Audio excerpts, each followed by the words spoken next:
5 days before Putin's victory parade, a Ukrainian drone found Moscow.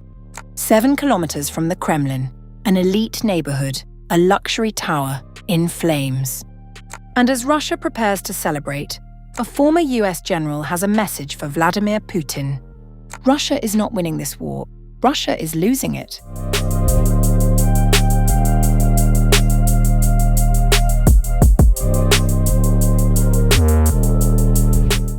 A Ukrainian drone has struck a luxury high-rise apartment building in Moscow, with Russia's Victory Day parade 5 days away.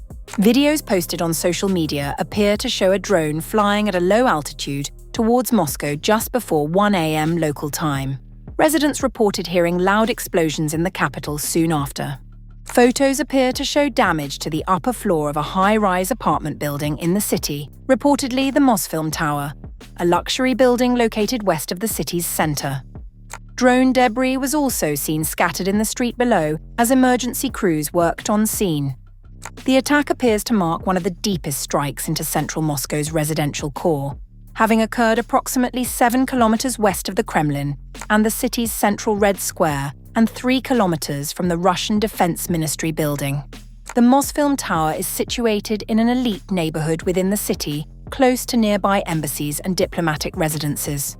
Russia has previously reported multiple drone strikes against Moscow, though the capital is well defended against aerial threats. Rarely has the Russian capital sustained damage to civilian infrastructure despite an increase in Ukrainian attacks over the last several months. In a post to social media, Moscow Mayor Sergei Sobyanin confirmed the attack, claiming that no casualties had been sustained in the attack. Meanwhile, retired Lieutenant General Keith Kellogg, former US Special Envoy for Ukraine and Russia, offered a sweeping assessment of the conflict that cuts directly against the narrative presented to the Russian people. Kellogg's conclusion was stark. Moscow has failed to achieve its strategic objectives. Its losses are catastrophic, and the time to negotiate is now. Kellogg credited Ukraine's extraordinary battlefield performance, particularly given the sheer disparity in size between the two nations. And I would tell the Russians, you're not winning this war, you're losing this war. Ukraine has lost just 1% of its land since 2014. You've got to give them full credit for what they've done when you look at their mere size with the Russians. Kellogg then turned his attention to Russia's mounting human cost, figures that place Putin's campaign in devastating historical context. I think Putin's got a problem as well. When you look at his loss rate, which is right now, he's lost about 1.4 million dead and wounded in this war. Remember, they left Afghanistan after losing only 18,000, so he's got a problem economically. Kellogg argued that a true Russian victory would have required major territorial breakthroughs, adding that further Russian advances in eastern Ukraine would be difficult due to heavily fortified positions. My idea of winning is you'd be across the Dnipro River, you'd be in Kharkiv, you'd be in Kiev. You haven't done that. Why don't you just go back to negotiate and say, this is all we're going to get? You're not going to get the rest of the Donbass unless you're going to fight for it. And they've got 3 fortified cities in there. I've been on the land. It's a fortified territory. Kellogg concluded that while Russia continues offensive operations, it faces a serious challenge from Ukraine's performance on the battlefield.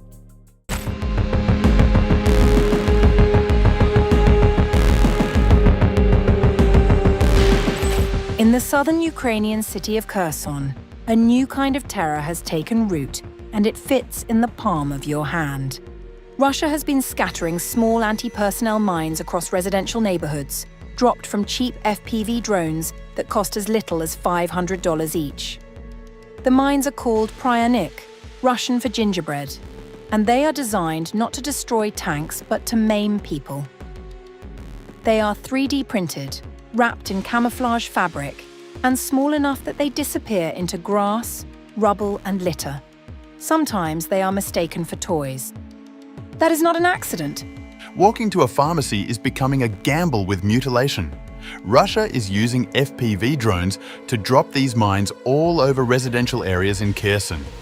If an adult steps on it or a child finds it while playing in the grass, it will blow them up or wound them badly. Testing by the National Police in Kherson region found the average activation pressure is just 7 kilograms, light enough for a toddler to trigger.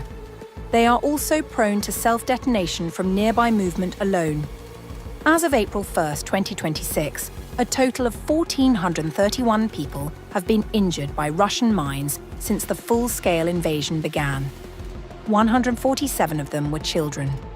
In the Kherson region alone, authorities have opened 356 criminal cases related to civilian casualties from mines and other explosive devices, with an estimated 140 people killed and 253 others wounded over 4 years.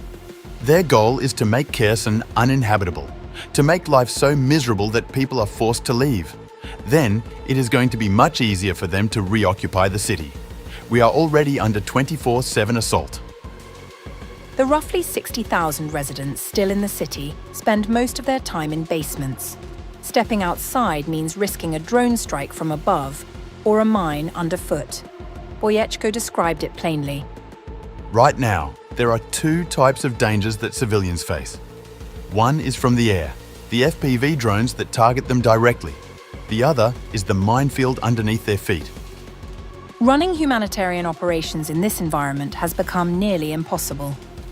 Hope for Ukraine is the last NGO standing in Kherson, and even bringing food to residents has become dangerous. Boyechko described how his teams function under constant threat. A lot of people are hesitant to get out of their hideouts when we bring aid. Every time they open the door, they listen for the high-pitched buzzing sound in the air. When we do distributions, we always try to find big trees to hide under. In open air, you become a target in a matter of minutes.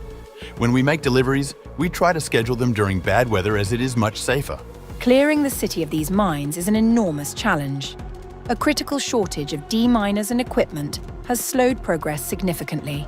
The teams already stretched dealing with larger conventional explosives simply cannot keep pace with how fast Russia is deploying new ones. Innovation is moving fast, but in Kherson so is the threat, and right now, the mines are winning.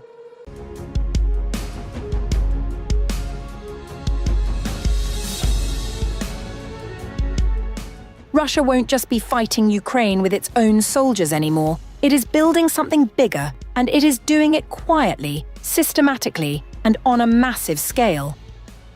On April 28th, Ukraine's military intelligence agency revealed that Moscow is planning to recruit at least 18,500 foreign nationals into its armed forces in 2026 alone. That is roughly the size of a small city's entire working-age male population, all funneled into one of the most active and deadly war zones on the planet.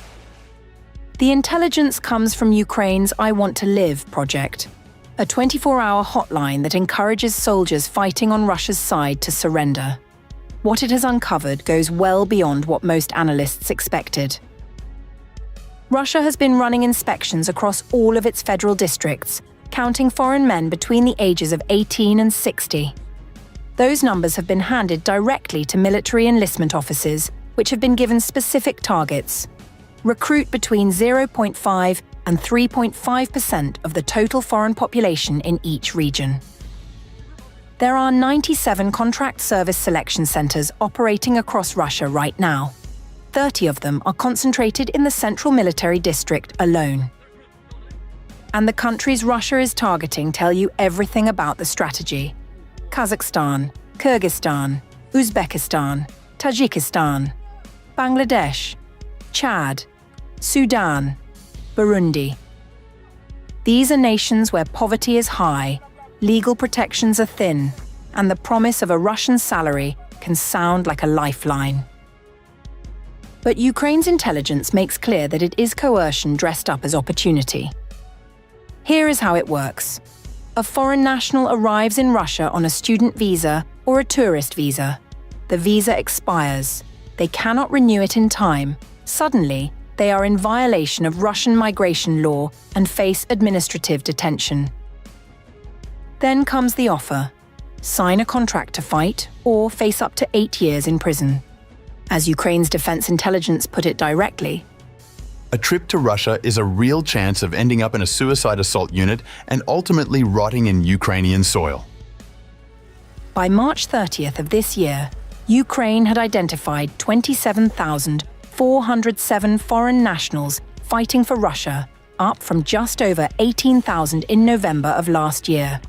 That is a jump of nearly 10,000 people in roughly 4 months. Recruits have been traced to at least 135 countries. Nearly half of them came from Asia. Some were identified in EU member states, including Italy.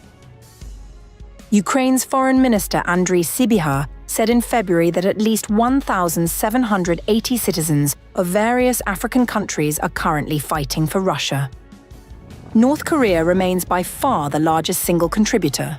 Pyongyang has already deployed 12,000 troops to support Russian operations in Kursk Oblast. An April 2025 investigation by Russian independent outlet Important Stories identified more than 1,500 foreign fighters from 48 countries who had joined Russia's army, and that was before this year's recruitment push even began.